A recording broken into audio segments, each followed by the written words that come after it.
பக்தாவுக்கு ஏற்ற பதிவிரதை தானானால் சற்றேலும் கூடியிருக்கலாம், சற்றேலும் ஏழுமாறாக இருப்பாராயில் கூறாமல் சந்நியாசம் கொள்ளுன்னு ஔவையார் சொல்கிறாங்க. கணவன் சொல்லுக்கு மீறி யாராவது ஒரு சொல்லு பேசுனா இனிமே அந்த அம்மா கூட வாழாதேன்னு ஔவையார் சொல்கிறாங்க. ஆனால் விஸ்வநாதன் சாதாரணமான கிடையாது, அவன் போட்டு புழிஞ்சு எடுப்பான்.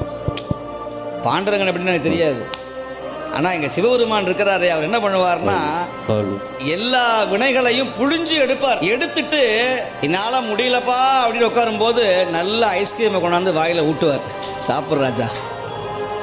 இப்போ இந்த ஆளை அடிக்கலாமா உதைக்கலாமான்னு கோவம், அதனால தான் கல்லிலேயே அடி வாங்கினார் இருந்தால். சிவபெருமான்கிட்ட என்ன ஒரு பெரிய சிறப்புன்னா நம்முடைய வினையை வாங்கிடுவான். நம்ம செய்த பாவங்களை எல்லாம் அப்படியே வேர்வையாக வலிச்சு எப்படி காசில் அப்படியே சொட்டிங்காக இருந்தது பாருங்கள். கொடையெல்லாம் கொண்டு வாங்கினார். நான் ரொம்ப ஆனந்தமாக இருந்தேன்.